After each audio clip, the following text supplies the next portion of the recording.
সব গুঞ্জনকে মাটি চাপা দিয়ে রবিবার গভীর রাতে ইরানের বৃহৎ ৩টা পারমাণবিক কেন্দ্রে হামলা চালিয়েছে যুক্তরাষ্ট্র। বিষয়টি নিজেই নিশ্চিত করেছেন দেশটির প্রেসিডেন্ট ডোনাল্ড ট্রাম্প। এই হামলাকে অত্যন্ত সফল দাবি করা হয়েছে তার পক্ষ থেকে। কিন্তু ইরানের সংবাদ মাধ্যম কিন্তু ভিন্ন কিছুই বলছে। তাদের দাবি, যুক্তরাষ্ট্র হামলা চালাতে পারে সেই আশঙ্কা থেকে আগেই পরমাণু কেন্দ্রগুলো খালি করে ফেলেছিল ইরান। তবে যুক্তরাষ্ট্রের এই হামলাকে সহজভাবে নিচ্ছে না ইরান। ট্রাম্পের এই কাণ্ডকে বোকামি উল্লেখ করে যুক্তরাষ্ট্রকে ভয়াবহ পরিণতির জন্য অপেক্ষা করতে বলছে দেশটির বিপ্লবী গার্ড। এর মধ্যে বেশ কিছু পদক্ষেপ গ্রহণ করেছে ইরান। কি সেই পদক্ষেপ, আর ইরানের সামরিক প্রতিক্রিয়ায় বা কেমন হতে চলেছে? যুক্তরাষ্ট্রের ইরানে চালানো হামলা ও তাদের প্রতিক্রিয়ার সর্বশেষ আপডেট থাকছে ভিডিওর পরবর্তী অংশে। নিজ দেশের নাগরিক ও মিত্র দেশগুলোকে একরাশ হতাশা উপহার দিয়ে ইরানের পারমাণবিক স্থাপনাগুলোর ওপর হামলা চালিয়েছে যুক্তরাষ্ট্র। বিষয়টি নিশ্চিত করেছেন দেশটির প্রেসিডেন্ট ডোনাল্ড ট্রাম্প। তিনি জানিয়েছেন, ইরানে 3টি পারমাণবিক স্থাপনায় সফল হামলা সম্পন্ন করেছে তার দেশ। স্থাপনাগুলো হল ফোর্দো, নাতাঞ্জ ও ইস্পাহান। একজন মার্কিন কর্মকর্তা জানিয়েছেন, ইরানে চালানো এ হামলায় যুক্তরাষ্ট্রের B-2 স্টেলথ বোমারু বিমান অংশ নিয়েছে। এই হামলাকে সফল দাবি করা হয়েছে ট্রাম্পের পক্ষ থেকে, কিন্তু ইরান বলছে ভিন্ন কথা। ইরানের রাষ্ট্রীয় সংবাদ সংস্থা ইরনা দেশটির রাষ্ট্রীয় সম্প্রচার সংস্থার এক কর্মকর্তাকে উদ্ধৃত করে জানিয়েছে, যুক্তরাষ্ট্রে যে 3টি পারমাণবিক স্থাপনায় হামলার কথা বলছে, আদতে সেখানে এমন কোনো পদার্থ নেই যা তেজস্ক্রিয়তা সৃষ্টি করে। ওই কর্মকর্তার মন্তব্য থেকে ধারণা করা হচ্ছে, ইরানি কর্তৃপক্ষ বোমা হামলার আগেই হয়তো ওই স্থাপনাগুলো থেকে সমৃদ্ধ ইউরেনিয়াম বা তেজস্ক্রিয় উপাদান সরিয়ে ফেলেছিল। ইরানের রাষ্ট্রীয় টিভির উপর রাজনৈতিক পরিচালক হাসান আবিদিনিও তেমনটাই জানিয়েছেন। যুক্তরাষ্ট্রের হামলা ও সম্ভাব্য ক্ষয়ক্ষতি বিষয়ে তিনি বলেন, আমরা আগেই 3টি পরমাণু কেন্দ্র আগেই খালি করে ফেলেছিলাম। যদি ট্রাম্পের কথা সত্যি হয়, আমরা বড় ধরনের কোনো ক্ষয়ক্ষতির মুখে পড়িনি, কারণ পারমাণবিক উপকরণ আগে সরিয়ে ফেলা হয়েছিল। এছাড়াও ডোনাল্ড ট্রাম্প যেভাবে ইরানের পারমাণবিক কেন্দ্র ধ্বংস করার দাবি করছে, সেটাকেও কল্পনাপ্রসূত বলে মনে করছে ইরান। কেননা ইরানের দাবি, এসব পারমাণবিক কেন্দ্রের গভীরতা সম্পর্কে কোনো ধারণাই নেই ট্রাম্পের।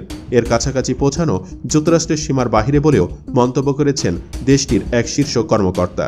তাই বলে যুক্তরাষ্ট্রের হামলার পর কোনো পদক্ষেপই নেবে না ইরান, সেই সম্ভাবনা নাকচ করে দিয়েছে ইরান। যুক্তরাষ্ট্রের এই হামলা দেশটির জন্য ভয়াবহ বিপর্যয় ডেকে আনবে বলেও মন্তব্য করেছে খোমেনি প্রশাসন। তাৎক্ষণিক প্রতিক্রিয়ায় হরমুজ প্রণালী বন্ধের ঘোষণা দিয়েছে ইরান। লোহিত সাগর দিয়ে যান চলাচল বন্ধের ঘোষণা এসেছে ইয়েমেনের হুতি বিদ্রোহীদের কাছ থেকেও। ইরানের বিপ্লবী গার্ডের পক্ষ থেকে জানানো হয়েছে, মার্কিন যুক্তরাষ্ট্রকে কঠোর শাস্তির জন্য অপেক্ষা করতে হবে। আমরা মধ্যপ্রাচ্যে সমস্ত আমেরিকানদের কান্না করাবো। যদিও যুক্তরাষ্ট্রের পক্ষ থেকে ইরানের প্রতিক্রিয়ার কথা ভেবে আগে প্রস্তুতি নেওয়া হয়েছে। মধ্যপ্রাচ্যে অবস্থিত আমেরিকান ঘাঁটিগুলিতে জরুরি উচ্চ সতর্কতা জারি করা হয়েছে। ইসরায়েল থেকে জরুরি ভিত্তিতে সরিয়ে নেওয়া হয়েছে দেশটির নাগরিকদের। তাৎক্ষণিক প্রতিক্রিয়া জানিয়েছেন ইরানের সর্বোচ্চ ধর্মীয় নেতা আয়াতুল্লাহ আলী খোমেনিও। যুক্তরাষ্ট্রকে আগের সতর্কবার্তা আবারও মনে করিয়ে দিয়ে তিনি বলেন, যুক্তরাষ্ট্র ইরান ইসরায়েল সংঘাতে জড়িয়ে পড়ে তাদের নিজেদের বিপদ ডেকে এনেছে। তারা যে ক্ষতির মুখে পড়বে তা ইরানের যে কোনো ক্ষতির চেয়ে বহুগুণ বেশি হবে।